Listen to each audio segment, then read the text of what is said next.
people buy people first. In other words, before a person buys your products, before a person buys your service, before a person buys your ideas, you got to make sure that they buy you first. And only if they like you, will they start to trust you. And when they trust you, they'll be more willing to be influenced by you. There is a sequence. And so that was when I realized that how she felt about me was actually a very big part of the decision-making process. I like what Maya Angelou, a famous poet, once said, that people may forget what you said. People may even forget what you did. But people will never, ever forget how you make them feel.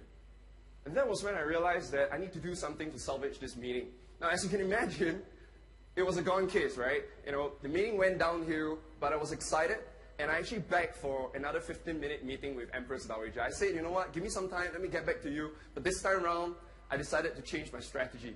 So what I did was, I knew that I need to connect with Empress Dowager first before I can win her over, right? You know, many of us in sales, we tend to focus a lot on convincing, where we should have been doing more connecting. In sales, we're doing a lot of selling, where we should have been doing more bonding. In sales, we do a lot of telling, where we should have been doing more questioning and listening. So this time around, I met her number two, somebody who was very close to her. Fantastic relationship with her. And I met her and I said, you know what, Alice, I'm sorry, I flopped the meeting. Your boss doesn't like me. And Alice said, my boss doesn't like anyone. That made me feel a bit better. So I said, okay, you got to tell me something about your boss, right? What's the background? And she said, my boss is in finance, right? So her favorite word that she likes to use is ROI. You guys heard of this word? Return on investment, right? It's a very popular word. I said, okay, tell me something lighthearted about her. You know, what's something interesting about her? And she said to me that my boss likes to eat. You can see from her size. So I said, okay. I said, what kind of food does she like to eat? And I learned that she likes to eat expensive sushi. You know, the gourmet sushi that sells $60 a plate in Singapore. So I thought, okay, with all this information, I was ready to meet Empress Dowager. So it was another month later, met up with her, same big meeting room. It was freezing cold. She was dressed in all black, looking exactly like this again. Right? No smile, no eye contact. And she said to me, young man, I only got 50 minutes, don't waste my time. But this time around, I was ready. You know what I said? I said, you know what? All trainers are going to tell you how great we are. But you'll never know until you see us in action. So today I want to talk to you a bit about my ROI. The minute I say ROI, she said, what? What did you just say? I say ROI. And she started smiling. Suddenly, everything I said became more interesting. So you know what I did?